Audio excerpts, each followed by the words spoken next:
Perkenalkan, nama saya Kivia Ababil. Saya dari kelas Perbankan Syariah 3, NIM 24 10 50 192. Pada pemaparan video kali ini, saya akan menjelaskan tentang konsep dasar ekonomi makro Islam. Pada poin pertama, yakni ada ilmu ekonomi. Pengertian ilmu ekonomi sendiri adalah sebuah cabang ilmu yang membahas dan mempelajari tentang perilaku manusia dalam memenuhi kebutuhannya maupun memuaskannya. Poin kedua yakni ada ekonomi Islam.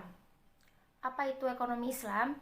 Jadi, ekonomi Islam adalah sebuah cabang ilmu yang membahas dan mempelajari tentang perilaku manusia dalam memenuhi kebutuhannya dan memuaskannya untuk mencapai falah berdasarkan prinsip-prinsip nilai Al-Quran, Al-Sunnah, Ijma' maupun Ilyas.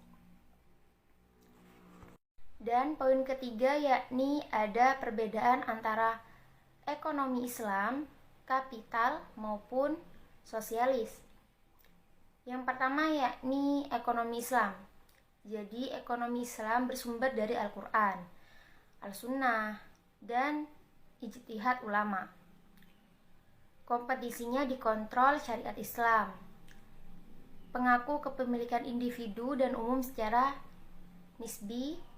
Kesejahteraan bersifat jasmani, rohani, dan akal. Mekanisme pasar bekerja menurut maslahah.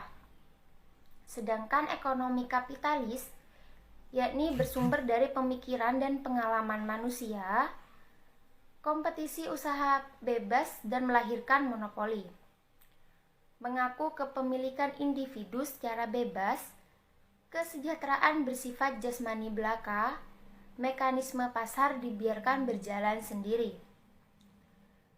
Dan mekanisme ekonomi sosialis yakni bersumber dari kepemikiran dan pengalaman manusia itu sendiri, tidak terjadi mekanisme pasar dan tidak ada persaingan. Tidak mengakui kepemilikan individu, semua alat produksi adalah milik umum. Kesejahteraannya pun bersifat jasmani belaka. Perekonomian dijalankan lewat perencanaan pusat melalui pemerintah. Dan untuk poin yang keempat yakni sekarang ada sumber hukum ekonomi Islam. Jadi dari mana aja sumber hukum ekonomi Islam itu? Yang pertama dari Al-Quran, yang kedua Al-Sunnah, yang ketiga Al-Ijma', dan yang keempat Qiyas. Poin yang kelima yakni ada dasar-dasar ekonomi Islam.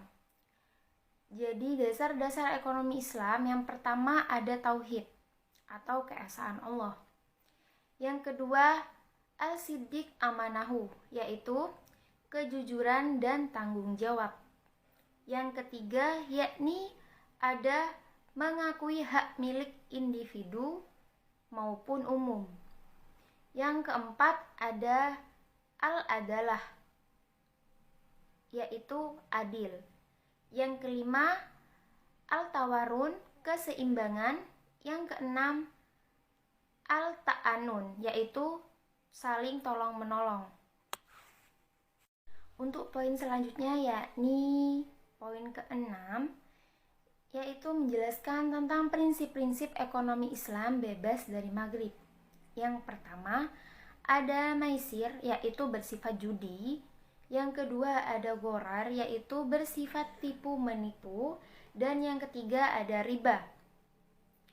Dan memasuki poin terakhir yakni poin ketujuh, ada karakteristik ekonomi Islam.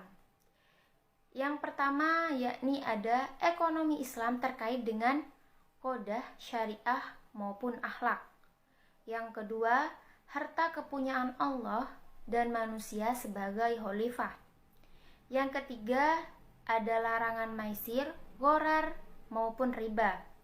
Dan yang keempat, keadilan dan keseimbangan dalam melindungi kepentingan individu maupun umum. Dan yang kelima ada keseimbangan antara kerohanian dan kebendaan. Pada poin yang ketujuh yakni ada petinjau investasi, dan yang terakhir ada zakat. Mungkin cukup sekian yang bisa saya jelaskan pada materi hari ini. Kurang lebihnya mohon maaf apabila ada kesalahan kata. Dan assalamualaikum warahmatullahi wabarakatuh.